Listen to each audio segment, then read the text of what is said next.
এর যুবক ভালো করে বুঝিয়া লও, হেলায় খেলায় তো কম কাটাইলি না রে যুবক। একটা ভালো মা ঘরে আনিও।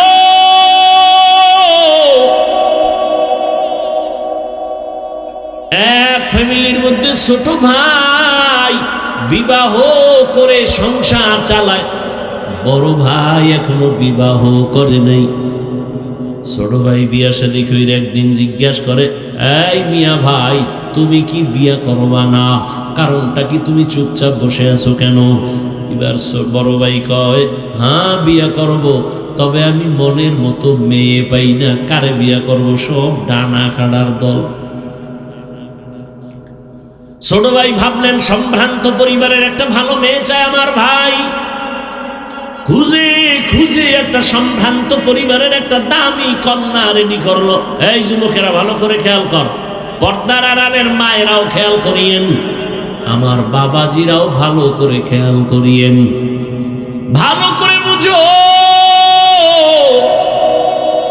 বড় ভাইয়ের জন্য ছোট ভাই মেয়ে ঠিক করে ফেলল। বড় ভাই কি চাও? তার থেকে আরো দামি মেয়ে রেডি করে ফেলেছি। কি পরে? বলেছেন আরের লাইনে বড় দামি শিক্ষিতা নারী। বড় ভাই বুঝে ফেলাইছে, বলে এই মাইয়া না।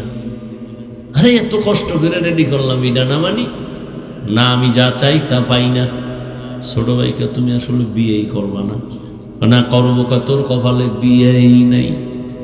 বড় ভাই একটা আওয়াজ দিছে, ভাই শোন, আল্লাহ যদি কবুল করে একদিন আগে পরে আমার কপালে বিবাহ থাকলে আমারে আল্লাহ মেয়ে দিবেন। তো কেমন মেয়ে চাও? আমি এমন একটা মাইয়া আমার বউ বানাইতে চাই, যেই বউ আমার ডান হাতটা ধইরা আমারে জান্নাতে নিয়ে যাবে। এমন একটা মেয়ে আমি বিবাহ করতে চাই যে আমাকে জান্নাতে নিয়ে যাবে আমার ডান হাত ধরে। ছোট ভাইকে, তোর কপালে এমন মাইয়াও নাই, বিয়াও নেই। বড় ভাইকে, আল্লাহ যদি কবুল করে সময় লাগবে না। ঠিকই কিছুদিনের মধ্যে খবর, পার্শ্বে এক এলাকায় আল্লাহর ওলি আছেন। আগের দিন তো এখনো একটু কইমা গেছে, জৈনপুর থেকে আল্লাহওয়ালারা আইসা এলাকায় এলাকায় ঘুরতো না কি? আরে আগের দিন তো কই গেল বরকত। বড় বড় আল্লাহওয়ালা আমাদের জমিনের মধ্যে চরমনাইসার সিনা সহ যারা আছে ফুরফুরা, এই আল্লাহওয়ালারা সপ্তাহে সপ্তাহ গিয়া গিয়া মুরিদের বাড়ি বাড়ি ঘুরতেন আর দাওয়াত দিতেন। এখন তো কইমা গেছে, এখন তো প্লেন, এখন তো অটো, দেখ না বয়ানের আইয়া ডাইরেক্ট বমু, কোনো কায়েম নাই, সময় নাই। স্টেজে দিবি নাইলে গাড়ি ঘুরব, বাস স্টেজ উঠছি আবার দৌড় শরীয়তপুর। এখান থেকে গিয়া সেখানে বয়ান করতে হবে, কালকে মাগরিব পড়তে হবে চট্টগ্রাম, বাবার টাইম নেই। আর আগের আল্লাহওয়ালারা সপ্তাহে সপ্তাহ মানুষের এলাকায় থাকতেন, মসজিদে থাকতেন, মানুষজন আসতো দোয়া নিতে, ঠিক নেই? এলাকার পাশে একটা খবর, একজন আল্লাহর ওলি আছেন, ওখানে মসজিদে থাকেন, এলাকার মানুষের জন্য দোয়া করেন। ওই বড় ভাই খবর পাইয়া তিনি দোয়ার জন্য চলে গেল। ফজরের নামাজ ওখানে পড়িয়া আল্লাহর ওলির সাথে একান্তে কথা বললেন, হযরত আমার জন্য একটু দোয়া করবেন, আমি যেন আল্লাহর পথে চলতে পারি। হযরত বলে, এই বিয়া করছনি? কয় না। কেন করো না? বলে মেয়ে পাই না। কেমন মেয়ে চাও? হুজুর দোয়া করবেন, আমি এমন একটা মেয়েকে আমার স্ত্রী বানাতে চাই যে আমার ডান হাত ধরে আমাকে জান্নাতের পথে নিয়ে যাবে। কথা কইতেছে কইতেছে হঠাৎ কইরা জানালার বাহির থেকে একটা সালাম আসছে, একটা মেয়ে কচি কণ্ঠে সালাম আসছে, সালাম হুজুর, আমি এলাকার একটা গরিবের সন্তান, আমি একটা কন্যা সন্তান, দোয়ার জন্য আসছি। আমার বাবা গরিব, আমার মার ফ্যামিলিও বড় গরিব। ও মা, আল্লাহর ওলি জিজ্ঞাসা করে পর্দার আড়াল থেকে, মা তোমার বয়স কত? এত বিবাহ হয়েছে নি? বলে না হুজুর, হয় নাই। কেন হয় না? এক তো আমি বড় গরিব, আমার বাবাও গরিব, তো আর একটা হলো আমি দুনিয়াতে ভালো কোনো সন্তান পাই না। কয় কেমন সন্তান চাও? মেয়েটা ডাক দিয়ে কয় হুজুর, এমন একটা ছেলে আমার স্বামী বানাতে চাই, যেই ছেলেটা স্বামী হইয়া আমার হাত ধরে আমাকে জান্নাতের পথে নিয়ে যাবে। মিলছে নি? হ্যাঁ, মিলে গেছে। হুজুর তো বিজা ভালাইছে, দুই সাইড থেকে মিলে গেছে। এই তুই কারে খুঁজে পেয়ে গেছে? যুবক আল্লাহর শুকর আদায় করলেন, হুজুর আপনি যদি আমার বিবাহের বন্ধনকে সুন্দর করে দিয়ে দেন, আমি আল্লাহর শুকর আদায় করব। সংক্ষেপে বলে ফেললাম, বিবাহ হয়ে গেল। এবার স্বামী আর স্ত্রী দুইজন জীবন চালায়, ফুলের বাগানে চলতেছে। নামাজ আজান হয়ে গেছে, স্ত্রীর আগে স্বামী কয় নামাজে রেডি হও। আবার সুযোগ পেলে স্ত্রী বলে স্বামী কথা বন্ধ, নামাজের জন্য রেডি হও। রাতের বেলা ঘুমানোর সময় ওযু করে করে ঘুমায়। ফজরের সময় স্ত্রী আগে সজাগ হলে স্বামীরে ডাক দেয় উঠো। আবার স্বামী যদি সজাগ হয় স্ত্রীকে ডাক দেয় তাড়াতাড়ি উঠো, নামাজ আদায় করো। আর তাহাজ্জুদে কান্না করে, হে মালিক, জীবনের আশা সবই পূরণ করছো, এখন আমার জীবনের আর একটা আশা আছে, আমার স্বামীর স্ত্রীর নেককার সন্তান দেও, একটা তোমার খাস বান্দা তুমি আমাদের দান করো। দুইজনে যখন দোয়া শুরু করেছেন, গভীর রাতে আল্লাহর আদালতে দোয়া কবুল হয়ে গেল। ভালো একটা নেককার সন্তান তাদের গর্ভে চলে আসলো। যুবকেরা খেয়াল করিও, ভালো একটা সন্তান তাদের গর্ভে চলে আসলো। এবার ইবাদত চলতেছে, কান্না চলতেছে, দোয়া চলতেছে। সন্তান যখন দুনিয়াতে আসে, দুনিয়াতে আসার পর এবার প্রথম কাজ হলো ডান কানে আজান দিবে, বাম কানে ইকামতের আওয়াজ দিবে। এবার আওয়াজ দেওয়াই হয়ে গেল সুন্নত অনুযায়ী। এবার দ্বিতীয় হাত, 7 দিন যখন হবে চুল ফালাবে, একটা সুন্দর নাম রাখবে।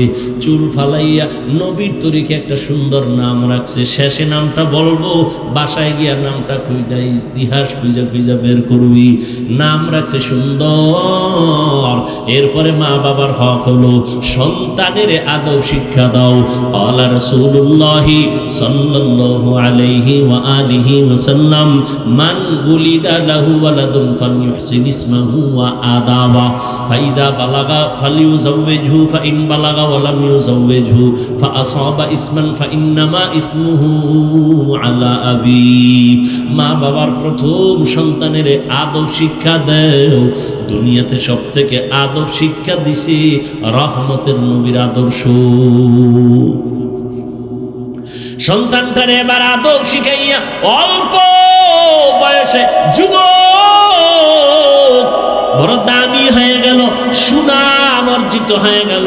এই যুবকের এত পাওয়ার, মা বাবার দোয়া লাইগে গেছে কপালে। এই যুবক এখন যেখানে যায় সেখানে শুধু ইসলামের আওয়াজ, সুন্দর আওয়াজ, কালেমার পতাকার আওয়াজ। মিশরে গিয়া হাত দিছে, জালেম ধ্বংস হয়ে গেছে। বাইতুল মুকাদ্দাস আমাদের প্রথম কিবলা ইহুদি বেঈমানেরা দখল করেছে। এই যুবক সিরিয়াটারে দখল করেছে। এই যুবক মিশর বিজয় করেছে।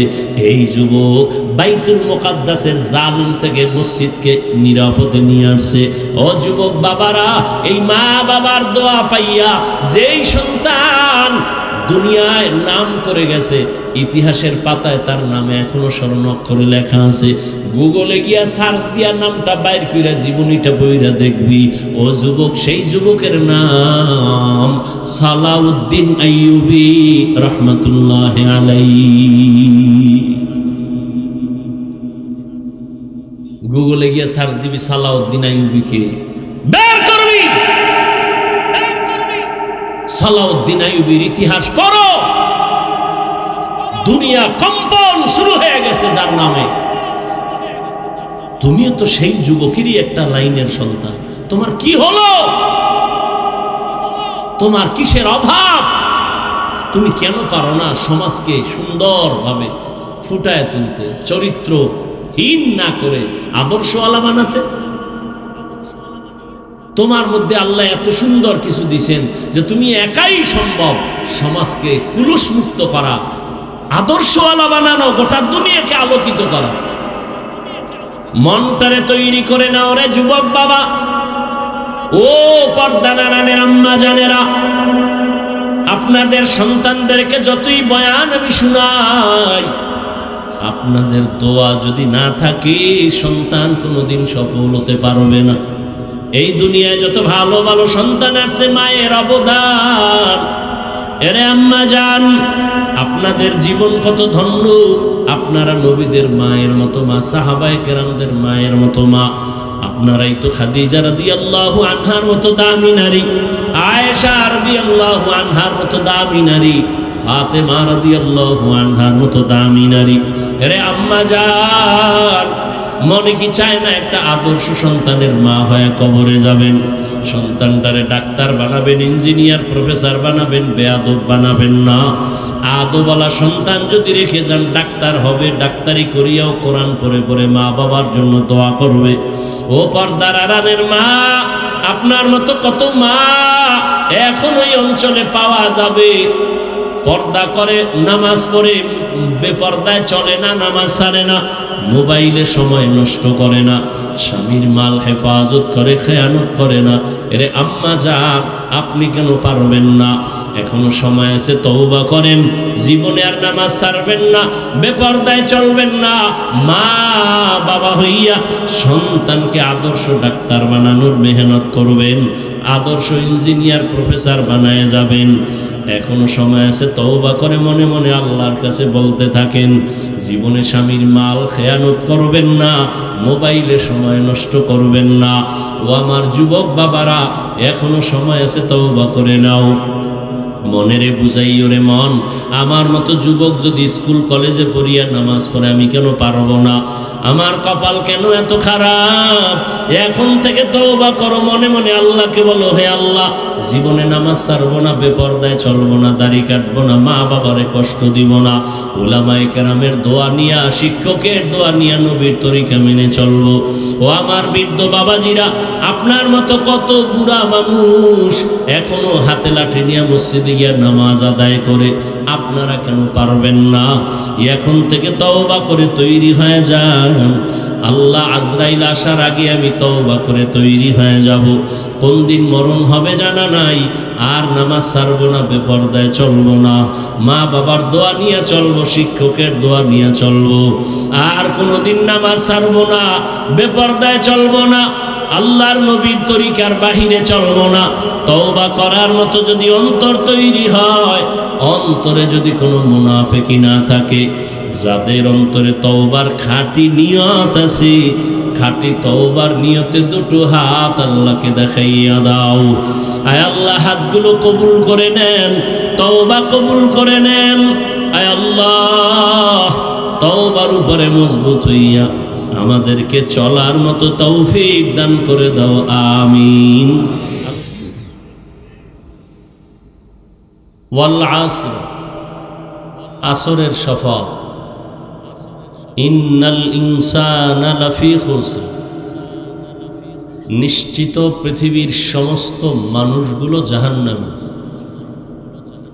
ইল্লা, কিন্তু, আমানু, আল্লাযীনা আমানু ওয়া আমিলুস সালিহাত, যারা ঈমান আনবে এবং আমলে সালেহ করবে। ওয়া তাওয়াসাউ বিল হক ওয়া তাওয়াসাউ বিস সাবর, ঈমান ও আমলের দাওয়াত অন্যকেও দিবে, যারা বিরুদ্ধাচরণ করে তাদেরকে বাধা প্রদানে ধৈর্য ধারণ করবে। এই গুণে গুণান্বিত যারা, এরা জাহান্নামে যাবে না। নবীজি বলেন, কুল্লু উম্মতি ইয়াদখুলুনাল জান্নাতা ইল্লা মান আবা। সাবধান হে উম্মত, দুনিয়ার সমস্ত উম্মত নবী বলেন জান্নাতে যাবে, কিন্তু যারা আমি মুহাম্মদকে মানে না, অস্বীকার করে, তারা যাবে না। কিলা মান আবা, সাহাবায়ে কেরাম বললেন, হে আল্লাহর রাসূল, আপনাকে মানে না, তারা কারা? নবীজি বললেন, মান আতাআনি দাখালাল জান্নাহ ওয়া মান আসানি ফাকাদ আবা।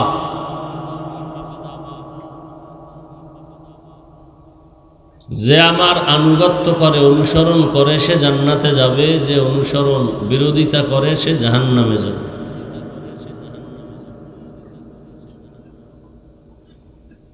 আয়াত ও হাদিসের তরজমা শেষ। হাদিসের উপরে 2-3 মিনিট একটু ব্যাখ্যা করি সামান্য। এদিকে মাইক নাই, এদিকে কোনার থেকে আওয়াজ আসে কেন? এদিকে কেন? ওই আওয়াজ আসবে কেন? এই বক্সের আওয়াজ থাকলে আওয়াজ আসবে কেন?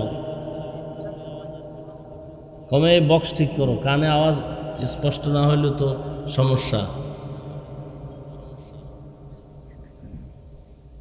একটু খেয়াল করবেন হাদিসে কি বলা হলো?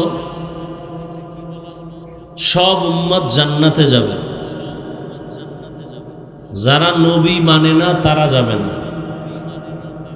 আপনাদের থেকে আমি প্রশ্ন করে জবাব নিব, একটু খেয়াল করেন। সাহাবায়ে কেরাম জিজ্ঞাসা করলেন, ইয়া রাসূলুল্লাহ, আপনাকে মানে না তারা কারা? নবীজি জবাব কি দিলেন? যারা মানে না তারা কারার জবাব না দিয়া আগে একটু মোহাব্বতের আওয়াজ দিয়ে বললেন, মান আতাআনি দাখালাল জান্নাহ, যে ব্যক্তি আমার অনুসরণ করবে, অনুকরণ করবে, সে জান্নাতে যাবে। এ কথাটার বিপরীত কথা কি দাঁড়াতে পারে বলতে পারবেন? খেয়াল করেন নাই? সাহাবায়ে কেরামের প্রশ্ন, নবী আপনাকে মানে না তারা কারা? নবীজি ওই জবাব পরে দিলেন, আগে বললেন যে আমার অনুসরণ করবে সে জান্নাতে যাবে। তাহলে বিপরীত কথা কি দাঁড়াতে পারে বলেন? যে নবীজির অনুসরণ করবে না সে জাহান্নামে যাবে, তাই তো? কিন্তু নবী এ কথা এখানে বলেননি। আবারও খেয়াল করেন, সব উম্মত জান্নাতে যাবে, যারা নবীকে মানে না তারা জাহান্নামে যাবে। সাহাবায়ে কেরাম বললেন, ইয়া রাসূলুল্লাহ, আপনাকে মানে না তারা কারা? নবীজি ডাইরেক্ট তাদের কথা না বলে বললেন, যারা আমার অনুসরণ করবে তারা জান্নাতে যাবে। বিপরীত কথা দাঁড়ায়, যারা নবীর অনুসরণ করবে না তারা কই যাবে? নবী এ কথা বলেননি। তাহলে নবী কি বলছেন? এবার শেষে নবী বলেন, মান আসানি ফাকাদ আবা, যে আমার বিরোধিতা করবে সে জাহান্নামে যাবে। যে বিরোধিতা করবে সে কোথায় যাবে? জাহান্নামে যাবে। এখান থেকে একটা পয়েন্ট আপনাদের মনে রাখবেন, ওয়াজ মাহফিল আসলে কিছু নেওয়ার জন্যই তো, কিছু মেসেজ নিতে হবে। প্রথম চিল্লায় ফাল্লায়া শরীর গরম বানায়া এরপরে দৌড়ায় গেলাম, ফজর পড়লাম না, এই ওয়াজ দিয়া কি হবে? এ ওয়াজ দিয়া চলতেছে, ওয়াজ চলতেছে চলতেছে, ফলাফল জিরো। না হয় এত মুসলমান এই দেশে, এত আলেম, এত পীর, এত মাদ্রাসা, এত মসজিদ, এরপরও আমরা দুর্বল, আমরা পরাজিত। কি আপনারা বলেন দেশ স্বাধীন হয়েছে, দেশ স্বাধীন করে আপনারা নাক টেনে ঘুমাইতেছেন, আর ওদিকে মহিলারা সাংবাদিক সম্মেলন করতেছে, আমাদের দেহ ব্যবসার অধিকার ফেরত চাই। আর আপনারা এখানে স্বাধীন স্বাধীন কইয়া নাকে তেল লাগায় ঘুমাইতেছে। এই স্বাধীনের অর্থ কি? স্বাধীন স্বাধীন বলতেছেন, আবার আইনজীবীর গলায় ছুরি চালাচ্ছে। কত মানুষ অসহায় অবস্থায়।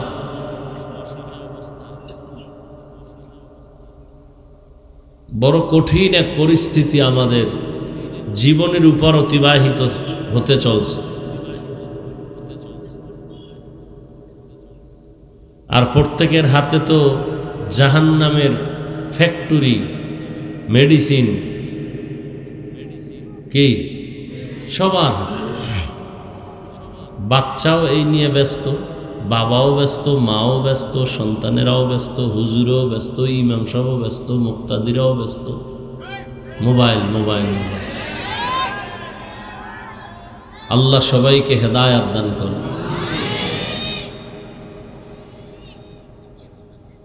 ছুরি একটা হাতে নিয়ে নিজের গলা কাটা, এটা ডাইরেক্ট দেখতে খুব খারাপ। আমাদের এই সমস্ত অঞ্চলে তো দোতলা ঘর হয়, কাঠের হয় না? তো আমাকে গ্রাম এলাকায় বলে কাঠ একটা পোকায় খায়, হ্যাঁ না? কি কয় গনে খায় না?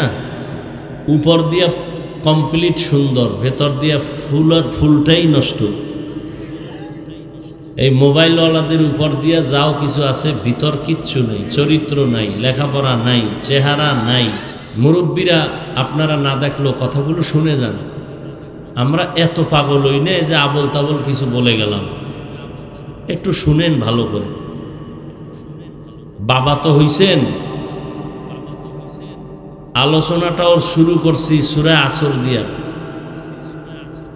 মা বাবার জন্য খুব সতর্কবাণী আয়াতের মধ্যে আছে। কিয়ামতের দিন প্রত্যেক সন্তান পিতামাতার বিরুদ্ধে আল্লাহর আদালতে মামলা দিবে। কোরআন শরীফের আয়াত। বহু মা বাবা বড় বড় নেক আমল করিয়াও শুধু সন্তানের অপরাধের কারণে জাহান্নামে যেতে হবে,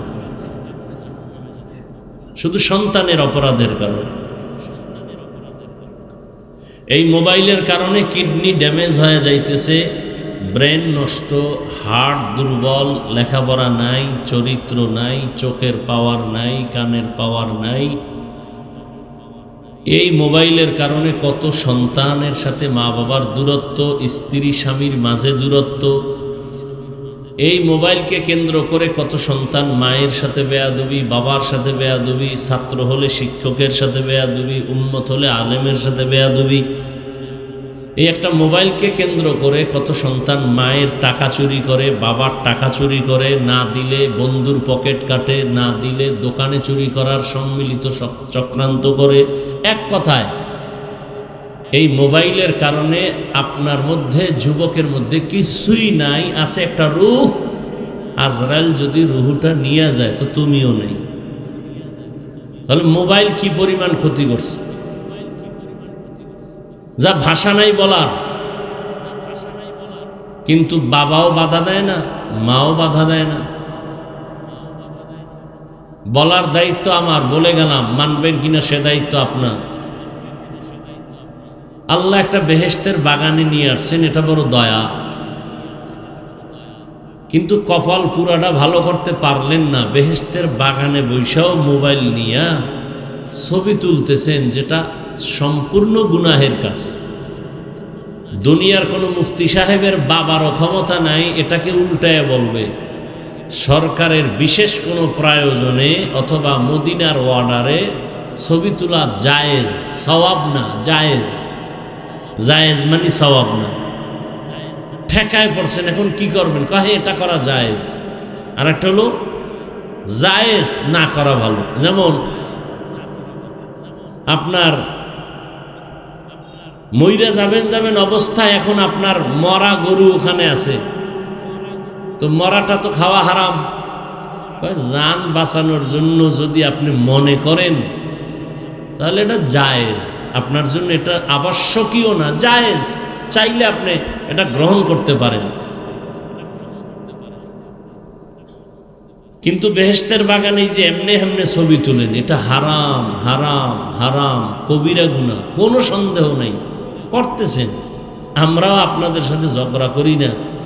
যাও বলি, খুব নরম হইয়া বলতেছি, যাতে আপনার অন্তরে গিয়া ধাক্কা না লাগে, বাড়ি না লাগে, কষ্ট না পান।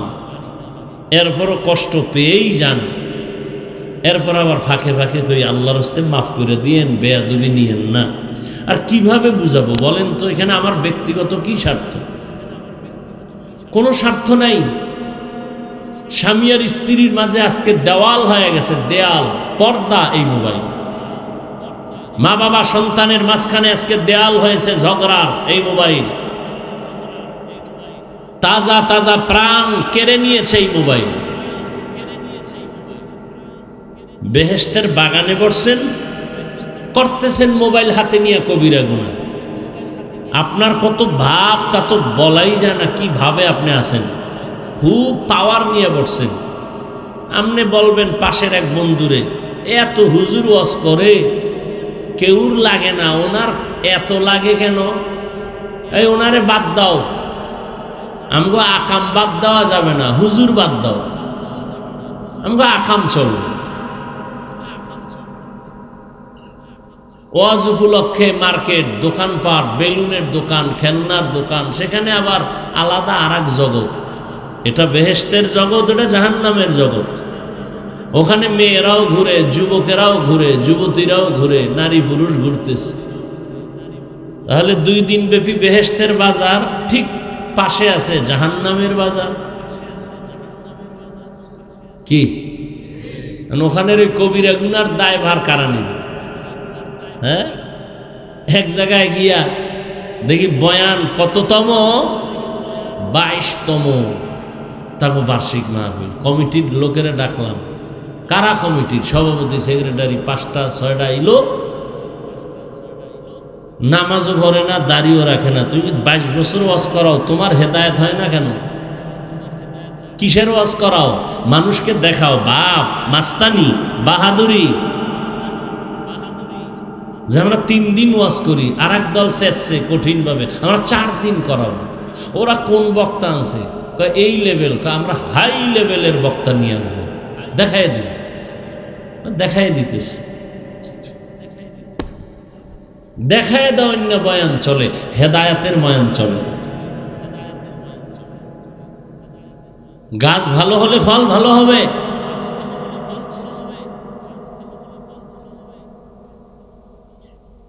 আয়োজক বৃন্দ যদি ইখলাসওয়ালা হন, ওখানে হেদায়েতের বাতাস আসতে থাকবে, হেদায়েতের বাতাস আসতে থাকবে। ওয়াজ উপলক্ষে দোকান কেন? বেলুনের দোকান কেন? খেলনার দোকান কেন? সেখানে মেয়েরা ঢুকে কেন? বেপরদায় কবিরা গুনাহ, তাজা তাজা কবিরা গুনাহ হয় কেন? কি প্রয়োজন? এখান থেকে রাজৌর তো দূরে না, মাদারীপুর দূরে না, প্রয়োজনে সেখানে যাও। হ্যাঁ, 2-1টা চায়ের দোকান, বিস্কিটের দোকান থাকতে পারে। খেলনার দোকান কেন? বেলুনের দোকান কেন? সেখানে আবার মেয়ে ছেলে যাবে কেন অবাধে? এই বেহেশতের বাগানে কি হলো? শুধু এখানে কি, সব জায়গায়, সারা দেশেরই হাল। শুধু বাংলাদেশে যুবকেরা লেখে রাখিস, একটা জায়গা আমার দৃষ্টিতে পাইছি, বাংলাদেশে লক্ষ লক্ষ মানুষ সেখানে থাকে। 1 দিন 2 দিন 3 দিন 4 দিন, শত শত দোকান, একটা খেলনার, লক্ষ লক্ষ মানুষ সেখানে থাকে বয়ান শুনে। মহিলা কেন, একটা বাচ্চা মেয়েকেও 3-4 দিন ওই পুরো অঞ্চলে খুঁজে পাওয়া যাবে না। একটা জায়গা আছে বাংলাদেশে যেটার নাম শুনলে তোর ঘুম হারাম হয়ে যায়, কলিজা জ্বলে। আটরসি না? কোথায়? দুনিয়ার সব জায়গায় ঘুরলি, ওখানে যাইতে ভাল লাগে না? না, কত ডাকাত, কত সন্ত্রাসী তসবি হাতে নিয়ে, পাগড়ি নিয়ে জিকিরের লাইনে দৌড়াচ্ছে। আর তুমি এখানে ফেসবুকে বিরোধিতা করো না? মাহলায় তোমার কপালটা আলাদা বানাইছে, যে কারণে রসুলের বয়ানেও কালেমা পড়ে না। কেমন কফা!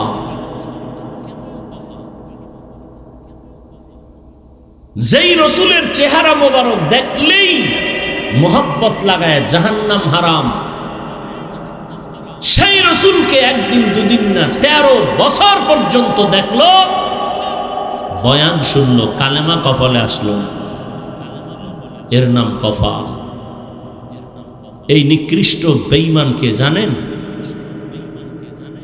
যে রসুলকে 13 বছর দেখলো, যে নবীকে দেখলে পেটের ক্ষুধা থাকে না, এত বরকতি নবী আমার, সেই রসুলকে 13 বছর দেখেও কালেমা পড়ে না, নিকৃষ্ট এই বেঈমান কে? আর অন্যদিকে 27 বছরের একটা যুবক তরবারি নিয়ে দৌড়ায়, নবীকে জবাই করে ফেলবে। কয় বছরের? নবীরে দেখেই তরবারি ফালায়, কয় নবী মাফ করে দেন, কালেমা পড়ে। এর নাম কফার। তো নবী বললেন সব উম্মত জান্নাতে যাবে, যারা আমাকে মানে না তারা যাবে না। সাহাবায়ে কেরাম বললেন ইয়া রাসূলুল্লাহ, আপনাকে কারা মানে না, অস্বীকার করে, তারা কারা? রহমতের নবী বললেন আমার অনুসরণ যিনি করবে তারা জান্নাতে যাবে, যারা বিরোধিতা করবে তারা জান্নাত পাবে না, জাহান্নামে যাবে। এখান থেকে আমরা কি শিক্ষা পেলাম এইটা বুঝাইতে গিয়ে দূর আসলাম যে অশুনা না, কিছু নিতে হবে। গুনাহ নিয়ে ঢুকছি, গুনাহ মুক্ত হয়ে বের হব, এই নিয়ত নিয়া কয়দিন আর বাহাদুরি করবেন? যারা দুনিয়া দুনিয়া দুনিয়া দুনিয়া জিকির করে, কই যারা দুনিয়া চায়, এরা দুই চায়, দুই দুনিয়ার পিছনে যারা আখেরাত বাদ দিয়া দৌড়ায়, কয় জিনিস চায়? একটা চায় সম্মান, আর একটা চায় শান্তির জীবন। কিন্তু দেখেন তো প্রত্যেকটা দুনিয়াদারের সম্মানও নাই, শান্তির জীবনও। মাইয়ার জ্বালা, পোলার জ্বালা, বউয়ের জ্বালা, বাইরের জ্বালা, ভেতরের জ্বালা, মামলার উপর ঝামেলা, হামলা, এই ঝামেলা।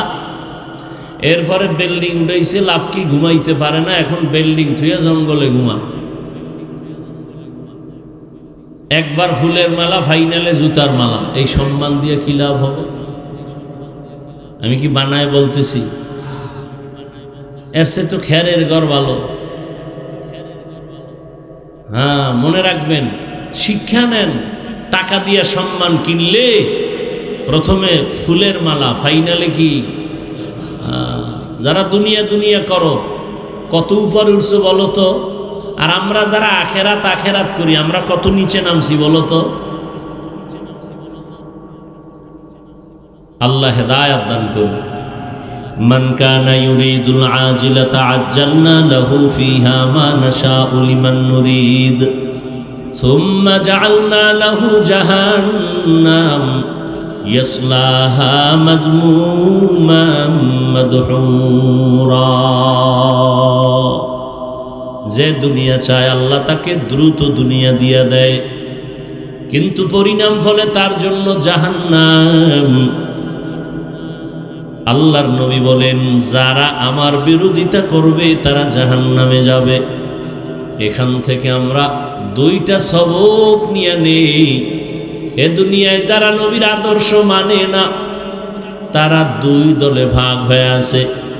এক দল, বাংলায় অর্থ বলবো তারা বিদ্রোহী, আর এক দল হলো আগ্রহী।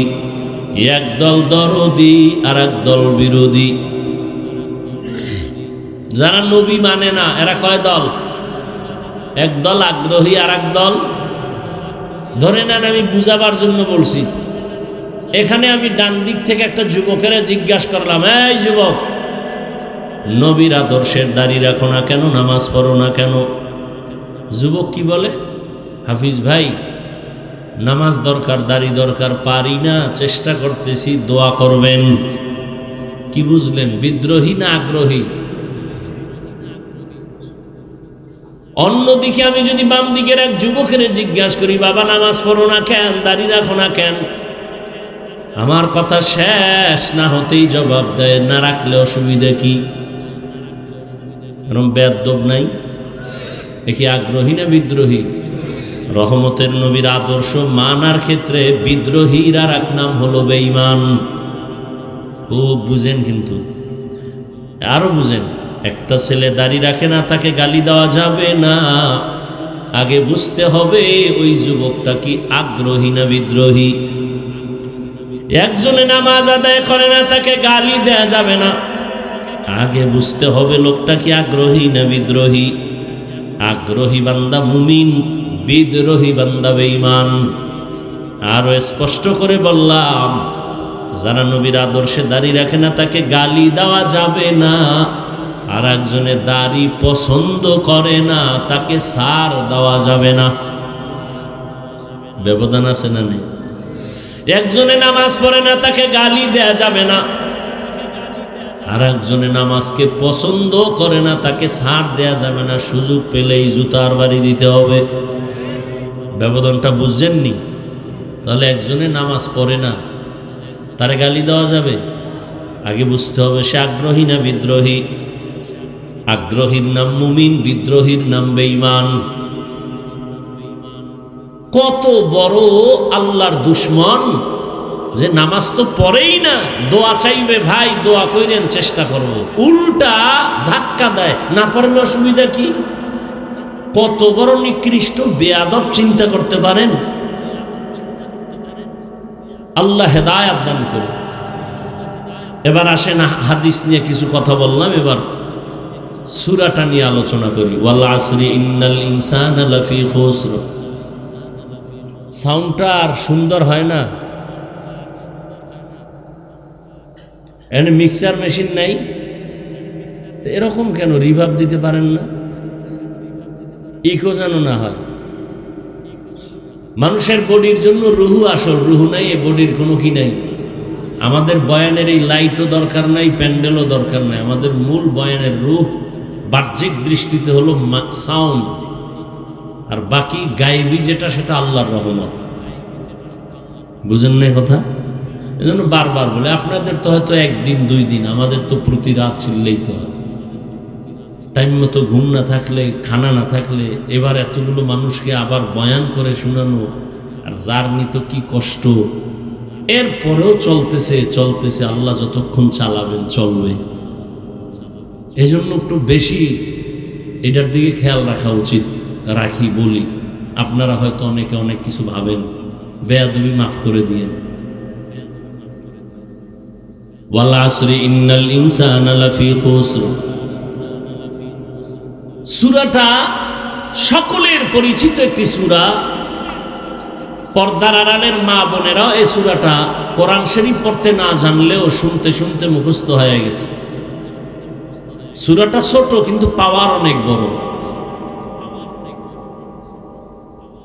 চার মাযহাবের চার ইমামের এক ইমাম হলেন ইমাম শাফিঈ রাহমাতুল্লাহ আলাইহি। তিনি বলেন, আমার আল্লাহ কোরআনে হাকিমের মধ্যে অনেকগুলো আয়াত নাজিল করেছেন। আম্মা জান আয়েশা রাদিয়াল্লাহু আনহার প্রসিদ্ধ বর্ণনা মতে কোরআনের আয়াত সংখ্যা হলো ৬৬৬৬। ইমাম শাফিঈ রাহমাতুল্লাহ আলাইহি বলেন, আল্লাহ পাক শুধুমাত্র ওয়াল আসরি সূরাটাই যদি দিতে, আর অন্য কোন আয়াত যদি আল্লাহ অবতীর্ণ নাও করতেন, আর দুনিয়ার সব মানুষ যদি ওয়াল আসরে সূরাটার উপরে জীবন চালাইতো, বিনা হিসাবে জান্নাত পেয়ে যাইত। এবার বুঝেন সূরাটার পাওয়ার কত। সূরাটার শুরুতে রব্বে কারীম কসম করেছেন ওয়াল আসর, আসরের শাফাত। ইন্নাল ইনসানা লাফি খুসর। আল্লাহ তাআলা সূরাটার শুরুতে আসরের শপথ করলেন। এই রকম এখানে না, অনেক জায়গায় আমার আল্লাহ শপথ করে করে সূরা নাজিল করেছেন। ওয়াস সামাঈ যাতিল বুরুজ ওয়াল ইয়াউমিল মাউউদ ওয়া শাহিদিন ওয়া মাশহুদ والشمس وضحاها والقمر إذا تلاها والنهار إذا جلاها والليل إذا يغشاها والتين والزيتون وطور سينين وهذا البلد الأمين। বারবার আল্লাহ শপথ করেছেন। আমরাও একে অন্যের সাথে কথা এক সময় এক পর্যায়ে মাঝে মাঝে কসম করি না? একজনের আমি একটা কথা বললাম, সে বলে কথাটা এমন না, আমি বললাম এমনই, কয় মানি না। আমি বললাম কসম মেনে নে, কসম খেয়ে বলছি, কয় হ্যাঁ এখন মানি। তাহলে আমরা যে কসম খাই, আমাদের কসমের কারণ হলো সন্দেহ দূর করা। ও রাজৈরের মুসলমান ও যুবক, জবান খুলে একটু জবাব দেও, আল্লাহর কোরআন সত্য নাকি মিথ্যা? দুনিয়ার সব মানুষ যদি আল্লাহর কোরআন মানে তাহলে সত্য, না না মানলেও সত্য। এই কালামে জিন্দা কুরআনে হাকিম হিকমতে উলা ইয়াজালসতু কাদিম। এই জায়গাটা খালি কেন? সামনে এত জায়গা খালি কা? এই যদি ওদিক থেকে বরকত আয় তাহলে মাঝখানে আটকে যাইবে, আমরা ভাবব না। আর এদিক দিয়ে যদি বরকত শুরু হয় তাহলে ওদিকে ভাইব না, মাঝখানে জায়গা খালি। এই বুদ্ধি দিছে কে তোমাকে? এনে ওগুলা দিয়ে মানুষ বসাইও, এই বরকত নষ্ট হয়, বুঝাইতে পারি না, যার মনে যা চায়। ওই যে বললাম না, বেশি কিছু বললে বলবে বক্তা বাদ দাও, আমগো যা করি এটা বাদ দেওয়া যাবে না। এ কথা কেউ বলবে? বলেন তো, এই মাঝখানে এটা ফাঁকা কেন? এই কোনো বক্তা বলবে? বক্তা অস করতে আইসে, অস করে চলে যাবে, এত টেনশনের টাইম কই? আর আমার তো মাথায় বাড়ি লেগে গেছে যে বরকত তো কমে যাব। আমার তো মাথার মধ্যে এটা ঢুকছে যে এত ফাঁকা তো রাখা যাবে না। এই এত ফাঁকা রাখে নামাজ হবে? কেন হবে না? কারণ নাই?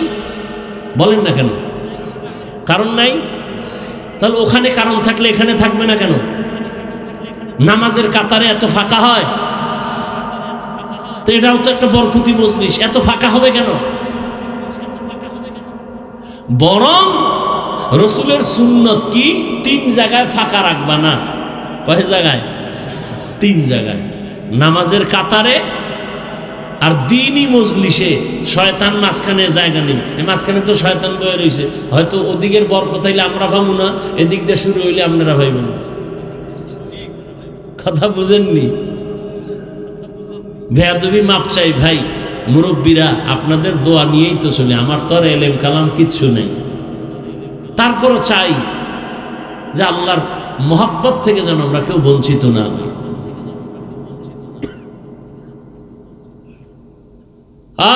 আল্লাহ সবাইকে সহি বুঝ দান করেন।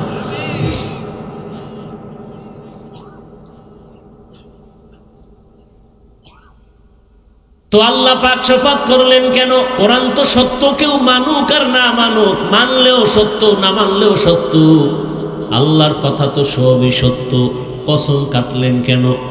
আমরা কসম কাটি সন্দেহের জন্য, দূর করে দেই। আল্লাহর কোরআনে কি সন্দেহ আছে? তাহলে আল্লাহ কসম খাইলেন কেন? বারবার কসম খাইলেন। তিনের কসম, জৈতুনের কসম, তুরে সিনার কসম, নিরাপদ শহর মক্কা নগরীর কসম কেন খাইলেন? এর বিস্তারিত কথার সংক্ষিপ্ত জবাব হলো, আল্লাহর সব কথাই সত্য, গুরুত্বপূর্ণ, তবে কসমের কথাটা আরো গুরুত্বপূর্ণ বুঝাবার জন্য। 2 নম্বর কথা হলো, আল্লাহ যেই জিনিসের উপর কসম করবেন ওই জিনিসটা অনেক দামি, এটা বুঝাবার জন্য। যেমন ওয়াল আসর, আসরের শপথ করলেন, আসর বড় দামি একটা সম্পদ। আসমানের কসম করেছেন, আসমান বড় একটা অমূল্য সম্পদ। জমিনের কসম খেয়েছেন, জমিন বড় দামি একটা সম্পদ। সূর্যের কসম খেয়েছেন, সূর্য বড় দামি একটা সম্পদ। দুনিয়ার বড় বড় বড় বড় বেঈমান ওই সূর্য দেখা চিন্তা করে করে কালেমার পতাকায় ঢুকছি। এত বিশাল সূর্য কে বানাইলেন? এটা কেমনে চলে? সকালে ঘুরতেছে ঘুরতেছে ঘুরতেছে, আবার সারা দুনিয়ার মানুষের আলো দিয়া আবার জাগায় সকালে সেই সূর্য হাজির।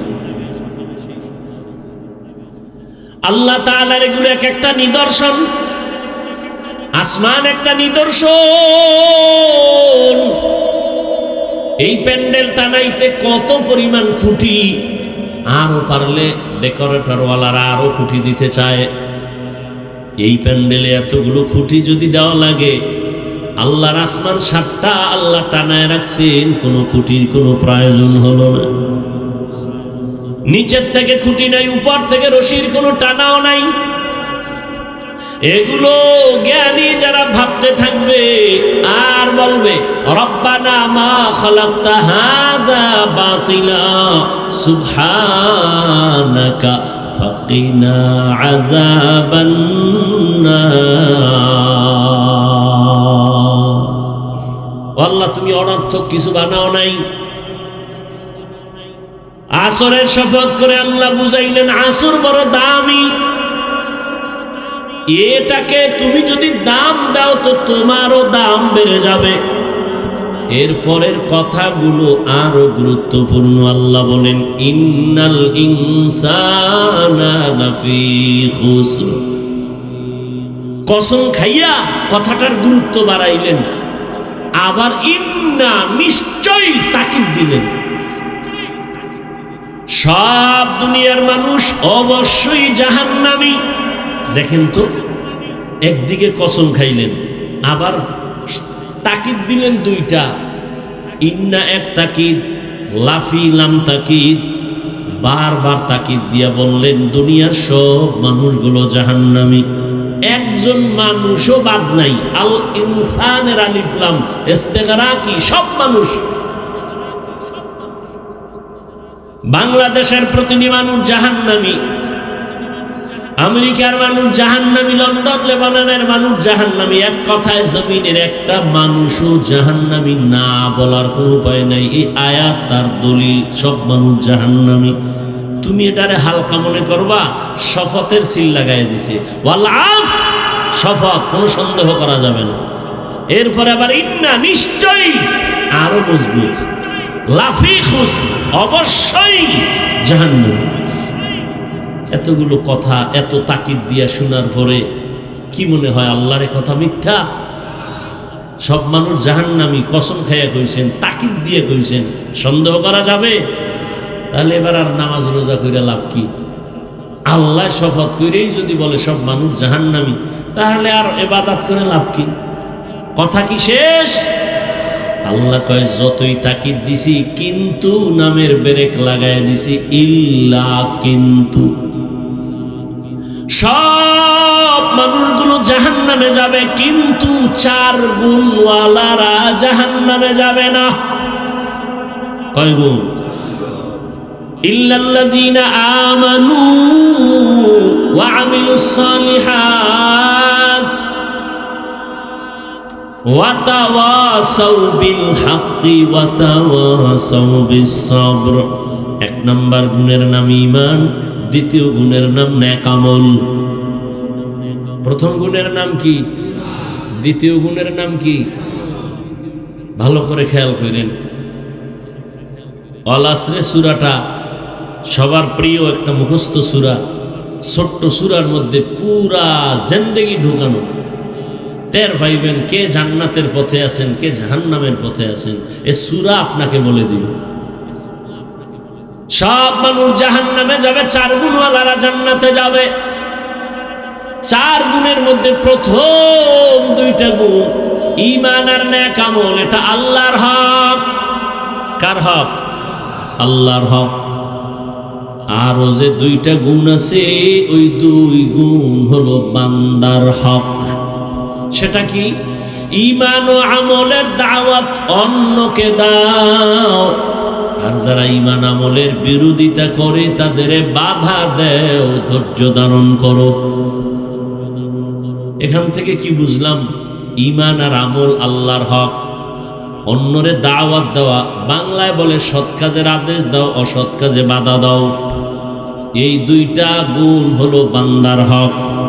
আপনারা শুনছেন আগেও, আল্লাহর হক যদি বান্দা ত্রুটি করো, আদায় করতে আল্লাহ ক্ষমা করে দিবেন, কিন্তু বান্দার হক বান্দা যদি ক্ষমা না দেয়, আল্লাহ ক্ষমা দিবেন না। তাহলে যারা আমরা ঈমানওয়ালা, আমলওয়ালা, আমাদের মাত্র আল্লাহর হক আদায়ের পথে আমরা আছি। ঈমান আছে, আমল আছে, মাত্র আল্লাহর হক আদায়ের পথে আছি। কিন্তু জান্নাত পাওয়ার জন্য 4 গুণ লাগবে, আরো 2টা গুণ হলো বান্দার হক। ঈমান আমল আমি একা আনলে হবে না, অন্যরে দাওয়াত দেওয়া লাগবে। ঈমান আমলের দাওয়াত, যারা বিরোধিতা করবে বাধা দেওয়া লাগবে। অতএব যারা শুধু ঈমান আনছি, নেক আমল করি, জিকির করি, তাহাজ্জুদ পড়ি, পীরের কাছে যাই, তাবলীগে যাই, এখনো কিন্তু জান্নাত রেডি না। বান্দার হক আরো 2টা গুণ আছে, আদায় করছেন কিনা হিসাব মিলান। আল্লাহর হক আদায় যদি ত্রুটি থাকে, আল্লাহ ক্ষমা দিবেন।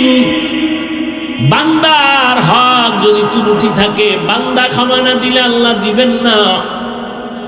যেমন আমি শুরুতে একটু আওয়াজ দিছিলাম, এবার বলি, অন্যরে দাওয়াত দেওয়া, অন্যকে, অন্যের জবাব আল্লাহ কোরআনে বলেন, ইয়া আইয়ুহাল্লাযীনা আমানু কু আনফুসাকুম ওয়া আহলিকুম নারা ওয়াকুদুহান নাস ওয়াল হিজারা আলাইহা মালাইকাতুন গিলাযুন শিদাদুন লা ইয়াসুনাল্লাহা মা আমারাহুম ওয়া ইয়াফআলুনা মা ইউমারুন।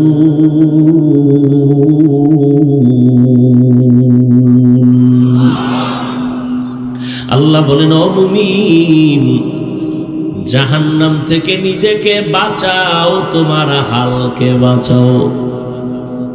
প্রত্যেক মা বাবার জন্য আহাল তার সন্তান, স্বামীর জন্য আহাল তার স্ত্রী, শিক্ষকের জন্য আহাল তার ছাত্র, ইমাম ও খতিবের জন্য আহাল মসজিদের মুসল্লি, ওয়ার্ডের মানুষ, মেম্বরের আহাল, চেয়ারম্যানের আহাল, ইউনিয়নের মানুষ, সরকারের আহাল গোটা দেশবাসী, ওলামায়ে কেরামের আহাল গোটা দুনিয়ার মুসলমান উম্মত। মা বাবা জাহান্নাম থেকে নিজেকে বাঁচাবেন, তারপরের দায়িত্ব আপনার সন্তানের বাঁচাবেন। স্বামী, আপনি জাহান্নামের আগুন থেকে নিজেকে বাঁচাবেন, তারপরের দায়িত্ব স্ত্রীকে বাঁচাবেন। শিক্ষক, জাহান্নামের আগুন থেকে নিজেকে বাঁচাবেন, তারপরে দায়িত্ব আপনার আহাল ছাত্রকে জাহান্নামের আগুন থেকে বাঁচাবেন। ইমাম খতিব সাহেব, জাহান্নামের আগুন থেকে আগে নিজেকে বাঁচাবেন, দ্বিতীয় দায়িত্ব আপনার আহাল মুসল্লিদেরকে জাহান্নামের আগুন থেকে বাঁচাবেন। এবার অন্য মানে আহাল, মা বাবার আহাল সন্তান।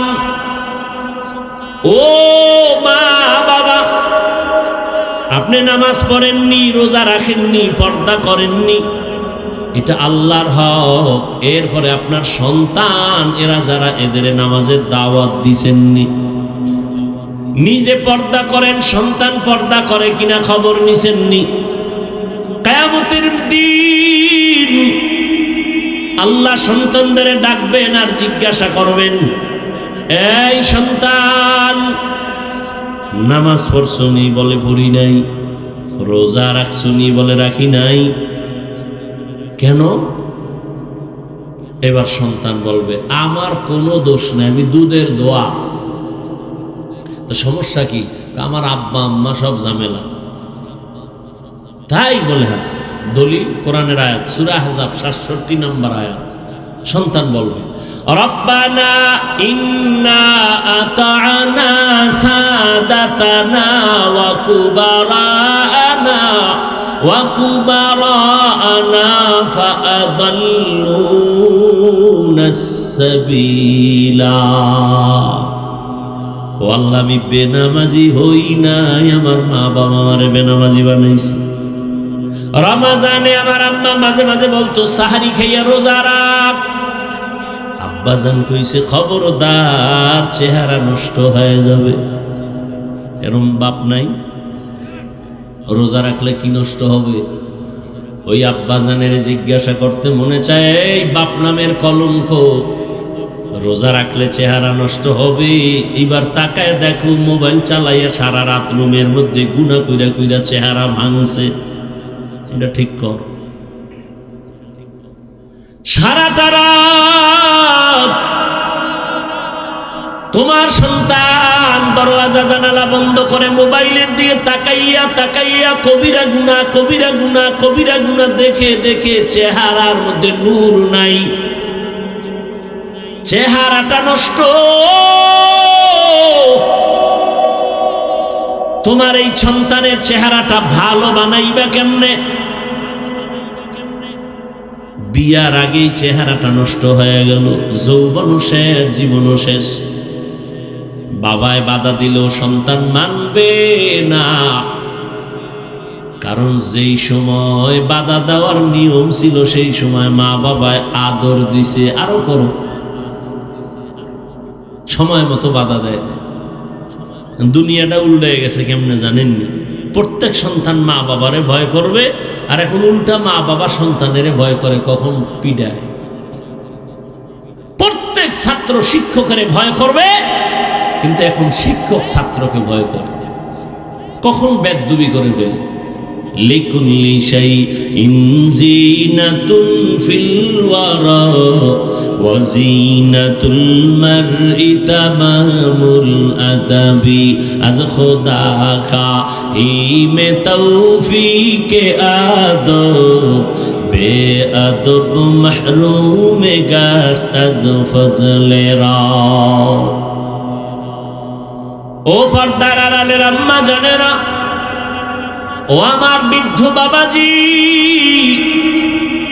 কিয়ামতের দিন সন্তান মা বাবার বিরুদ্ধে আল্লাহর আদালতে আরজি পেশ করবে, হে আল্লাহ, আমার মা বাবা নামাজের তালিম আমারে দেয় নাই, রোজার কথা বলে নাই, ওয়াজ মাহফিলে মাঝে মাঝে বাবায় যাইতো আমারে দাওয়াত দেয় নাই, আমার আব্বা জান জুমার নামাজে যাইতো কখনো জুমার নামাজে আমারে ডাকে নাই। এবার আল্লাহ কইব ঠিক আছে সব মাইনে নিলাম, তুই বাবার কারণে বড় নাই, আচ্ছা তোরে না আমি একটা বিবেক দিছিলাম ভালো মন্দ যাচাই করা, কাহা দিছিলেন? দেখো না কত সন্তান মা বাবা চায় না নামাজ পড়ুক, এরপরও মা বাবার কথা ডেঙ্গিয়ে গিয়ে নামাজ পড়ে নাই। তা তুই বললি না কেন, ভালোটা গ্রহণ করলি না কেন? সন্তান বলবে আল্লাহ এটা আমার বিবেকের সাথে অন্যায় করে ফেলেছি। কথা হলো আমার তো এটা ইনসাফের আদালত, আজকে বিবেকের বিচার হয়। দাঁড়া, ইন্নাস সামআ ওয়াল বাসারা ওয়াল ফুআদ কুল্লু উলাইকা কানা আনহু মাসউলা। চোখের বিচার হবে, কানের বিচার হবে, দেমাগের বিচার হবে, বিবেকের বিচার হবে। আল্লাহ যখন এই কথাই বলছে, কি আছে? আল্লাহ যেই মা বাবার কারণে দাড়ি রাখতে পারি নাই, মা বাবার বয়ানের অভাবে নামাজি হতে পারি নাই, ও আল্লাহ আমার দাবি হইল আমারে যদি তুমি ফিডা একটা দেও, আমার মা বাবারে দুইটা দেওয়া লাগবে। আমারে যদি শাস্তি যা দেও, আমার মা বাবারে ডবল শাস্তি দেওয়া লাগবে। কোরআনের আয়াত, রব্বানা আতিহিম যিফাইনি মিনাল আযাব ওয়ালআনহুম লা'নান কাবীরা। সূরা আহজাব ৬৭ নম্বর আয়াত। মোবাইলে কোরআন শরীফ বাংলাটা ডাউনলোড কইরা সূরা আহজাবের ৬৭ নম্বর আয়াতে সার্চ দিয়া ব্যাখ্যা দেখবেন। কোরআন কিনার মতো তো আপনার কাছে টাকা নাই, জুতা কিনার টাকা আছে, অন্য অন্য সব কিনার টাকা আছে, মাওলার কোরআন কিনে যে ঘরে রাখবেন দেখবেন ওই কপাল নাই। ওই যে বললাম কপাল যদি পুড়ে যায়, আমি কেন রসুলের বয়ানও কপালে কালেমা আসে না, বলছি না?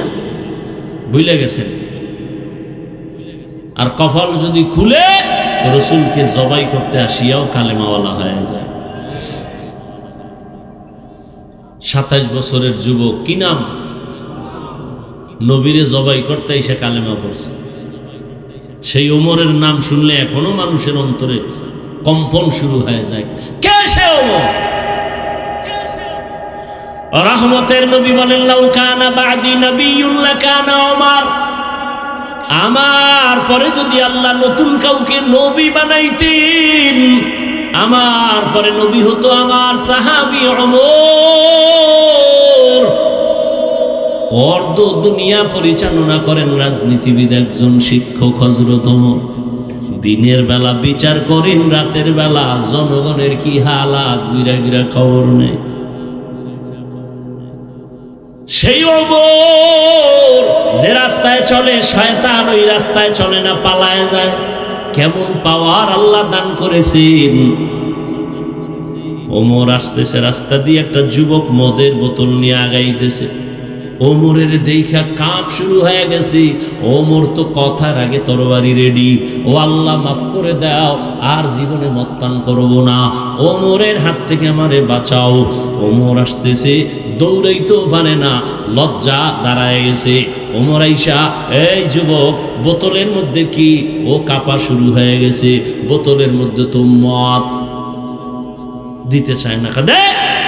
ওমরের কাছে যখন বোতলটা দিয়ে দিছি, ওমর হাতে বোতল নিয়ে দেখে এক ফোঁটা মদও নাই, পুরা বোতলে দুধে সাদা হয়ে আছে। हर के दारत खौफ हक दर दिल मदम जन्नतुल मअवा देहद उरा मकाम। ঈমান আমলের দাওয়াত অন্যকে দাও,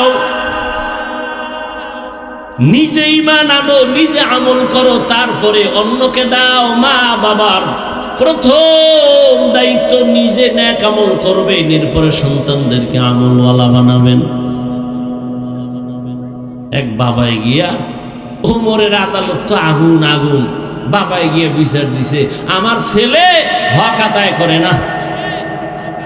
ওমর কয়, আপনার কথায় বিচার হবে না, বাদী পাইছি, বিবাদী কই? ছেলেরে হাজির করা হলো। ছেলের কয়, কার আদালত টের পাইছো? নি কয়, পাইছি খলিফাতুল মুসলিমিন। তুই বাবার হক আদায় করো না কেন? কয়, খলিফাতুল মুসলিমিন কথা ঠিক, আমার একটু কথা বলার সুযোগ আছে? আছে। কি? আমার বাবার পক্ষ থেকে কি আমার উপরে কোনো হক নাই? ওমর বলে, আছে তো। জানতে পারি? হ্যাঁ জানতে পারো। কি হক খলিফাতুল মুসলিমিন? এক নম্বর হক হলো তোমার বাবা একটা ভালো মা ঘরে আনবে, এটা এক নম্বর কাম। ভালো ফল খেতে চাইলে ভালো গাছ লাগাও, ভালো সন্তান যদি পেতে চাও ভালো মা ঘরে নাও। ভালো মা কই পাইবা? রমনা পার্কে যায় দেখো, ডানা কাটা ভুড়ি ঘরে নিয়ে আসো। ডানা কাটা ভুড়ি মানে কি? ও ঘরে আসলেই ডানা কাটবে, মায়ের ডানা কাটবে, বাবার ডানা কাটবে, শেষে স্বামীর ডাও কাটবে। ডানা কাটা ভুড়ির কামই হলো ডানা কেটে দাও। কিছুদিন পরে বলবে তোর মা খারাপ, বাপ খারাপ, ঢাকা ল। ঢাকা যায় আলাদা ফ্ল্যাট লইয়া কিছুদিন আউলা জাউলা জিন্দিগি চালায়, বলবে তোর ডানাও খারাপ, হিজরত করলাম, থাক তুই একা। ভালো একটা মা ঘরে আনো। এরে পর্দার আড়ালের আম্মা জান, 5 মিনিটে একটা কেচ্ছা শুনাইতে চাই, শুনবেন নি? শুনবেন? ঘুম আসতেছে আপনাদের না? যদি কেউ কয় ঘুমাবো, পৃথিবীর শ্রেষ্ঠ মিথ্যাবাদী সে। বাঙালি রাতে ঘুমায় না, সারাটা রাত মোবাইলের হক আদায় করে। বউয়ের হক আদায় করে না, সন্তানের হক আদায় করে না। কিসের হক আদায় করে? মোবাইলের হক। এক সূরায় কয়, যদি আল্লাহ উসিলায় মাফ করে। সারাটা রাত মোবাইল আর মোবাইলে গুনাহ গুনাহ গুনাহ, ঘরটার মধ্যে শুধু গুনাহ চলে। বাইসে গেছো মুহাম্মদের উম্মত হইয়া, না হয় রাতের ঘুমের মধ্যেই উঠা দেখতি চেহারাটা শুকর হয়ে গেছে, কুত্তার মতো হয়ে গেছে, শুধু মুহাম্মদের উম্মত হওয়ার কারণে বেঁচে গেলাম। অন্য নবীর উম্মতেরা গুনাহ করলে ঘুমের মধ্যে চেহারা পাল্টায় যাইত। তার থেকে গুনাহ তো তোমরা কম করো না, কিন্তু চেহারা কেন পাল্টায় না? রহমতের নবীর আমরা উম্মত, আর আমার আল্লাহ আমার নবীর এত মোহাব্বত করতেন। মুসা নবী আল্লাহর বন্ধু, ঈসা নবী আল্লাহর বন্ধু, আমার নবী আল্লাহর বন্ধু, সব নবী আল্লাহর বন্ধু। তবে সব নবীরা আমার আল্লাহর আশিক, আর আমার আল্লাহ হলেন মুহাম্মদের আশিক। ইমামুল আউয়ালিনাল আখিরিন, বহরে সদকা রাহমাতাল লিল আলামিন, সাইয়্যিদুল কাউনাইন খাতমুল মুরসালিন, আখিরামত বুদে ফখরুল আউয়ালিন। এরে আল্লাহর বান্দারা, একটা ভালো মা ঘরে আনিও।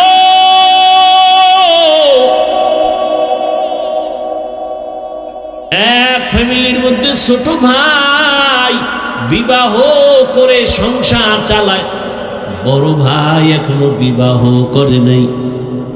ছোট ভাই বিয়া শাদী কইরা একদিন জিজ্ঞাসা করে, এই মিয়া ভাই, তুমি কি বিয়া করবা না? কারণটা কি? তুমি চুপচাপ বসে আছো কেন? এবার বড় ভাই কয়, হ্যাঁ বিয়া করব, তবে আমি মনের মতো মেয়ে পাই না। কারে বিয়া করব? সব ডানা কাটার দল। ছোট ভাই ভাবলেন সম্ভ্রান্ত পরিবারের একটা ভালো মেয়ে চায় আমার ভাই। খুঁজে খুঁজে একটা সম্ভ্রান্ত পরিবারের একটা দামি কন্যা রেডি করলো। এই যুবকেরা ভালো করে খেয়াল কর, পর্দার আড়ালের মায়েরাও খেয়াল করিয়েন, আমার বাবাজিরাও ভালো করে খেয়াল করিয়েন, ভালো করে বুঝো। বড় ভাইয়ের জন্য ছোট ভাই মেয়ে ঠিক করে ফেললো। বড় ভাই কি চাও, তার থেকে আরো দামি মেয়ে রেডি করে ফেলেছে। কি পরে বলেছে, নারীর লাইনে বড় দামি শিক্ষিতা নারী। বড় ভাই বুঝে ফেলাইছে, বলে এই মাইয়া না। আরে এত কষ্ট করে রেডি করলাম, এটা না মানি না, আমি যা চাই তা পাই না। ছোট ভাইকে তুমি আসলে বিয়েই করবা না। না করবো, তোর কপালে বিয়েই নাই। বড় ভাই একটা আওয়াজ দিছে, ভাই শোন, আল্লাহ যদি কবুল করে একদিন আগে পরে আমার কপালে বিবাহ থাকলে আমারে আল্লাহ মেয়ে দিবেন। তো কেমন মেয়ে চাও? আমি এমন একটা মাইয়া আমার বউ বানাইতে চাই, যেই বউ আমার ডান হাতটা ধইরা আমারে জান্নাতে নিয়ে যাবে। এর যুবক ভালো করে বুঝিয়া লও, খেলায় খেলায় তো কম কাটাইলি না রে যুবক। মনে চাইছে পার্কে যাবি, দৌড়ায় গেছো, কেউ বাধা দিছে মানো নাই। মনে চাইছে দাড়ি কাটবি, কেটে ফেলেছো, কেউ বাধা দিছে মানে না, মানো নাই। মনে চাইছে মোবাইল চালাবি, চালাইছো, বাধা মানো নাই।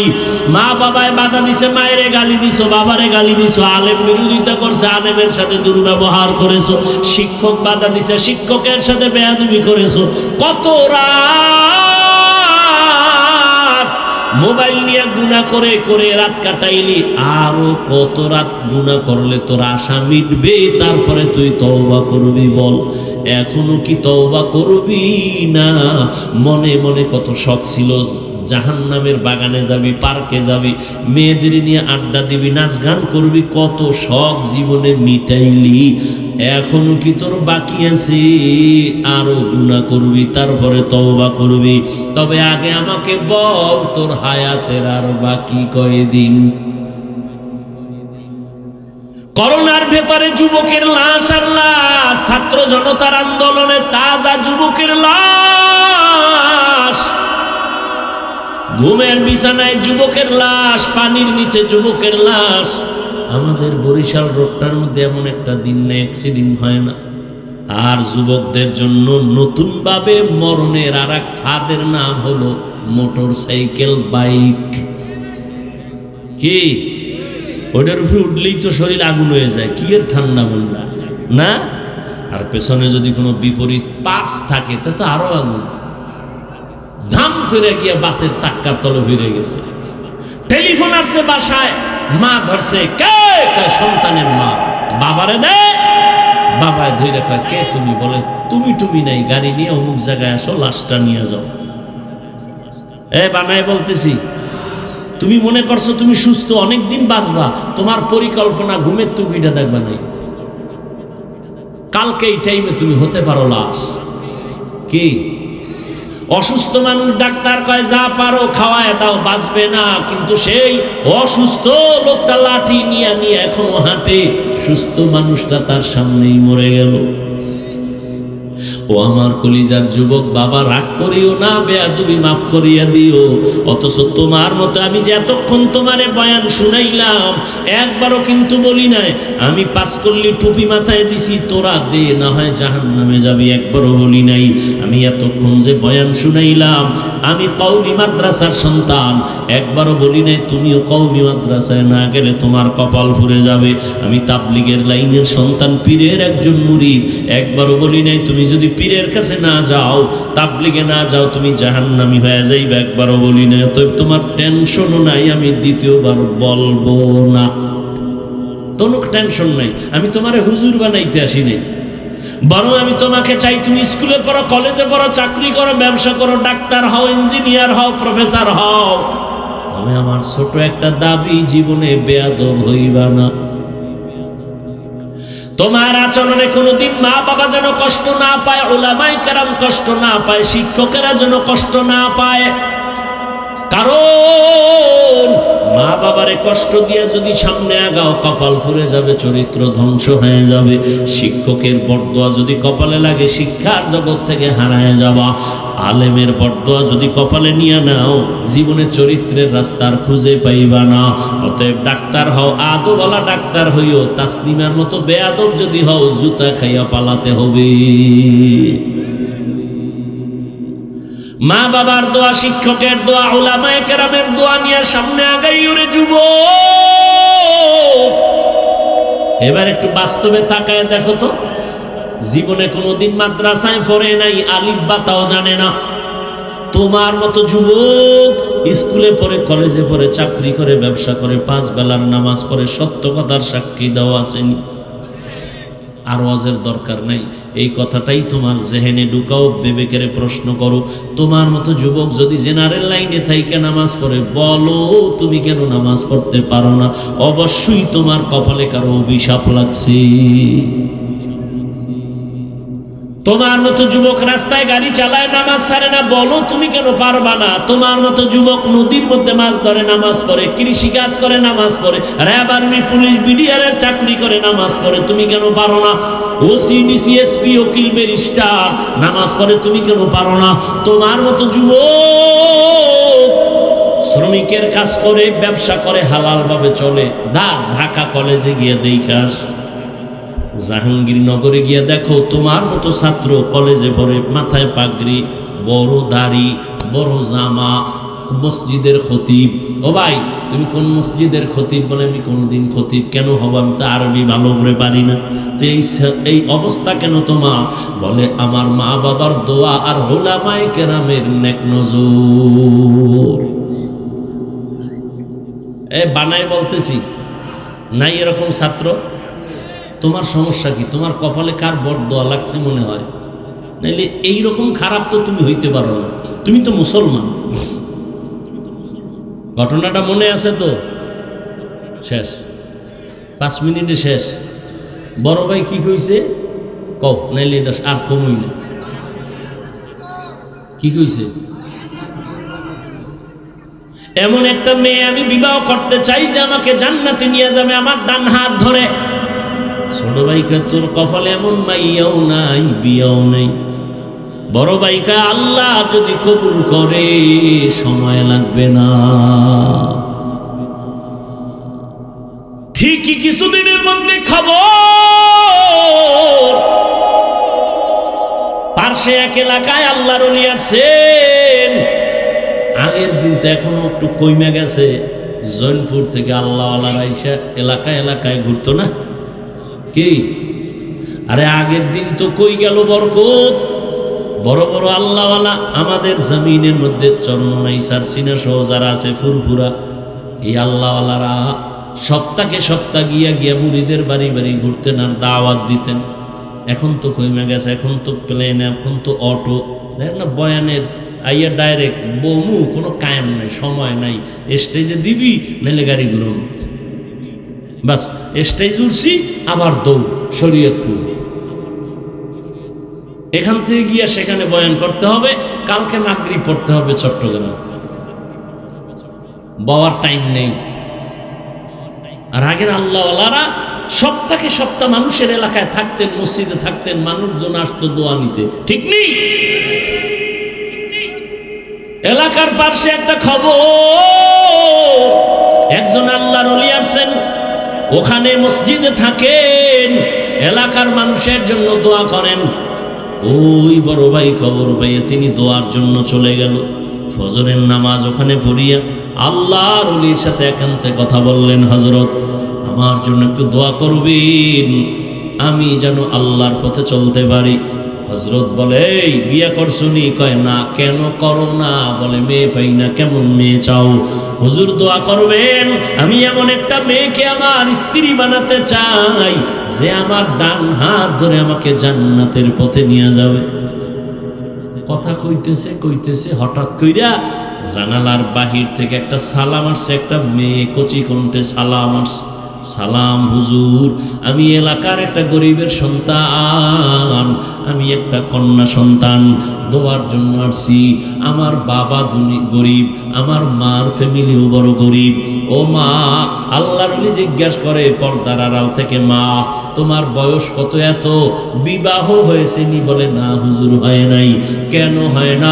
এক তো আমি বড় গরিব, আমার বাবাও গরিব, তো আর একটা হলো আমি দুনিয়াতে ভালো কোনো সন্তান পাই না। কেমন সন্তান চাও? মেয়েটা ডাক দিয়ে কয়, হুজুর এমন একটা ছেলে আমার স্বামী বানাতে চাই, যেই ছেলেটা স্বামী হইয়া আমার হাত ধরে আমাকে জান্নাতের পথে নিয়ে যাবে। মিলছে নি? হ্যাঁ, মিলে গেছে। হুজুর তুই বুঝা ভালাইছে, দুই সাইড থেকে মিলে গেছে। এই তুই কারে খুঁজে পেয়ে গেছে? যুবক আল্লাহর শুকর আদায় করলেন, হুজুর আপনি যদি আমার বিবাহের বন্ধনকে সুন্দর করে দিয়ে দেন, আমি আল্লাহর শুকর আদায় করব। সংক্ষেপে বলে ফেললাম, বিবাহ হয়ে গেল। এবার স্বামী আর স্ত্রী দুইজন জীবন চালায়, ফুলের বাগানে চলতেছে। নামাজ আজান হয়ে গেছে, স্ত্রীর আগে স্বামী কয় নামাজে রেডি হও। আবার সুযোগ পেলে স্ত্রী বলে, স্বামী কথা বন্ধ, নামাজের জন্য রেডি হও।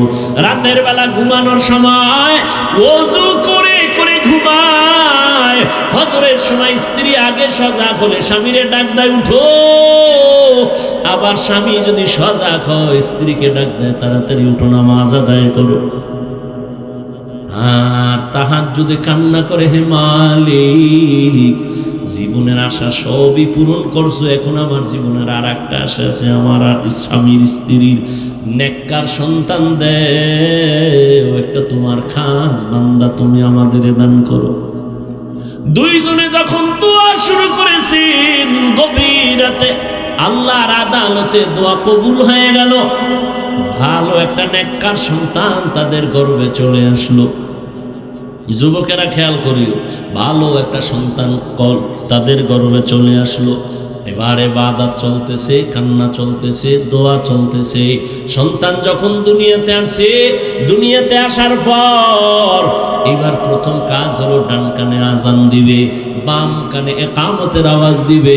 এবার আওয়াজ দেওয়াই হয়ে গেল সুন্নত অনুযায়ী। এবার দ্বিতীয় হাত, 7 দিন যখন হবে চুল ফালাবে, একটা সুন্দর নাম রাখবে। চুল ফালাইয়া নবীর তরিকে একটা সুন্দর নাম রাখছে। শেষে নামটা বলবো, বাসায় গিয়া নামটা খুঁজা ইতিহাস খুঁজা বের করবি। নাম রাখছে সুন্দর। এরপরে মা বাবার হক হলো সন্তানের আদব শিক্ষা দাও। আলা রাসূলুল্লাহি সাল্লাল্লাহু আলাইহি ওয়া আলিহি ওয়াসাল্লাম, মান উলিদা লাহু ওয়ালাদুন ফালইউহসিন ইসমাহু ওয়া আদাবা, ফাইদা বালাগা ফালিউযাওবিজহু, ফাইন বালাগা ওয়া লাম ইউযাওবিজহু ফাআসাবা ইসমান ফাইন্নামা ইসমুহু আলা আবি। মা বাবার প্রথম সন্তানের আদব শিক্ষা দেও। দুনিয়াতে সবথেকে আদব শিক্ষা দিছে রহমতের নবীর আদর্শ। সন্তানটারে এবার আদব শিখাইয়া অল্প বয়সে যুবক বড় দামি হয়ে গেল, সুনাম অর্জিত হয়ে গেল। এই যুবকের এত পাওয়ার, মা বাবার দোয়া লাইগে গেছে কপালে। এই যুবক এখন যেখানে যায় সেখানে শুধু ইসলামের আওয়াজ, সুন্দর আওয়াজ, কালেমার পতাকার আওয়াজ। মিশরে গিয়া হাত দিছে, জালেম ধ্বংস হয়ে গেছে। বাইতুল মুকাদ্দাস আমাদের প্রথম কিবলা ইহুদি বেঈমানেরা দখল করেছে। এই যুবক সিরিয়াটারে দখল করেছে। এই যুবক মিশর বিজয় করেছে। এই যুবক বাইতুল মুকাদ্দাসের জালিম থেকে মসজিদকে নিরাপদে নিয়ে আসছে। ও যুবক বাবারা, এই মা বাবার দোয়া পাইয়া যেই সন্তান দুনিয়ায় নাম করে গেছে, ইতিহাসের পাতায় তার নামে এখনো স্বর্ণাক্ষরে লেখা আছে। গুগলে গিয়া সার্চ দিয়া নামটা বাইর কইরা জীবনীটা বইরা দেখবি। ও যুবক, সেই যুবকের নাম সালাউদ্দিন আইয়ুবী রাহমাতুল্লাহি আলাইহি। গুগলে গিয়া সার্চ দিবি সালাউদ্দিন আইয়ুবীকে, বের করবি। সালাউদ্দিন আইয়ুবীর ইতিহাস পড়ো, দুনিয়া কম্পন শুরু হয়ে গেছে যার নামে। তুমিও তো সেই যুবকেরই একটা লাইনের সন্তান, তোমার কি হলো? তোমার কিসের অভাব? তুমি কেন পারো না সমাজকে সুন্দরভাবে ফুটায় তুলতে, চরিত্রহীন না করে আদর্শওয়ালা বানাতে? তোমার মধ্যে আল্লাহ এত সুন্দর কিছু দিছেন যে তুমি একাই সম্ভব সমাজকে কুলুষমুক্ত করা, আদর্শওয়ালা বানানো, গোটা দুনিয়াকে আলোকিত করা। মনটারে তৈরি করে নাও রে যুবক বাবা, ও পর্দা নারায়ণের আম্মা জানেরা, আপনাদের সন্তানদেরকে যতই বয়ান আমি শুনাই, আপনাদের দোয়া যদি না থাকে সন্তান কোনোদিন সফল হতে পারবে না। এই দুনিয়ায় যত ভালো ভালো সন্তান আছে, মায়ের অবদান। এরে আম্মা জান, আপনাদের জীবন কত ধন্য। আপনারা নবীদের মায়ের মতো মা, সাহাবায়ে কেরামদের মায়ের মতো মা। আপনারাই তো খাদিজা রাদিয়াল্লাহু আনহার মতো দামি নারী, আয়েশা রাদিয়াল্লাহু আনহার মতো দামি নারী, ফাতেমা রাদিয়াল্লাহু আনহার মতো দামি নারী। এরে আম্মা জান, মনে কি চায় না একটা আদর্শ সন্তানের মা হয়ে কবরে যাবেন? সন্তানটারে ডাক্তার বানাবেন, ইঞ্জিনিয়ার, প্রফেসর বানাবেন, বেয়াদব বানাবেন না। আদবওয়ালা সন্তান যদি রেখে যান, ডাক্তার হবে, ডাক্তারি করিয়াও কোরআন পড়ে পড়ে মা বাবার জন্য দোয়া করবে। ও পর্দার আড়ালের মা, আপনার মতো কত মা এখন ওই অঞ্চলে পাওয়া যাবে, পর্দা করে, নামাজ পড়ে, বেপর্দায় চলে না, নামাজ ছাড়ে না, মোবাইলে সময় নষ্ট করে না, স্বামীর মাল হেফাজত করে, খেয়ানত করে না। এরে আম্মা জান, আপনি কেন পারবেন না? এখনো সময় আছে, তওবা করেন। জীবনে আর নামাজ ছাড়বেন না, বেপর্দায় চলবেন না। মা বাবা হইয়া সন্তানকে আদর্শ ডাক্তার বানানোর মেহনত করবেন, আদর্শ ইঞ্জিনিয়ার, প্রফেসর বানায় যাবেন। এখনো সময় আছে, তওবা করে মনে মনে আল্লাহর কাছে বলতে থাকেন। জীবনে স্বামীর মাল খেয়ানত করবেন না, মোবাইলে সময় নষ্ট করবেন না। ও আমার যুবক বাবারা, এখনো সময় আছে, তওবা করে নাও। মনেরে বুঝাইও রে মন, আমার মতো যুবক যদি স্কুল কলেজে পড়িয়া নামাজ পড়ে, আমি কেন পারবো না? আমার কপাল কেন এত খারাপ? এখন থেকে তওবা করো, মনে মনে আল্লাহকে বলো, হে আল্লাহ, জীবনে নামাজ ছাড়বো না, বেপর্দায় চলবো না, দাড়ি কাটবো না, মা বাবারে কষ্ট দিব না। উলামায়ে কেরামের দোয়া নিয়া, শিক্ষকের দোয়া নিয়া নবীর তরিকা মেনে চলবো। ও আমার বৃদ্ধ বাবাজিরা, আপনার মতো কত বুড়া মানুষ এখনো হাতে লাঠি নিয়ে মসজিদে গিয়া নামাজ আদায় করে, আপনারা কেন পারবেন না? এখন থেকে তওবা করে তৈরি হয়ে যান। আল্লাহ আজরাইল আসার আগে আমি তওবা করে তৈরি হয়ে যাব। কোন দিন মরণ হবে জানা নাই। আর নামাজ ছাড়বো না, বেপর্দায় চলবো না, মা বাবার দোয়া নিয়ে চলবো, শিক্ষকের দোয়া নিয়ে চলবো। আর কোনোদিন নামাজ ছাড়বো না, বেপর্দায় চলবো না, আল্লাহর নবীর তরিকার বাহিরে চলবো না। তওবা করার মতো যদি অন্তর তৈরি হয়, অন্তরে যদি কোনো মুনাফিকি না থাকে, যাদের অন্তরে তওবার খাঁটি নিয়ত আছে, খাঁটি তওবার নিয়তে দুটো হাত আল্লাহকে দেখাইয়া দাও। আয় আল্লাহ, হাতগুলো কবুল করে নেন, তওবা কবুল করে নেন। আয় আল্লাহ, তওবার উপরে মজবুত হইয়া আমাদেরকে চলার মতো তৌফিক দান করে দাও। আমিন।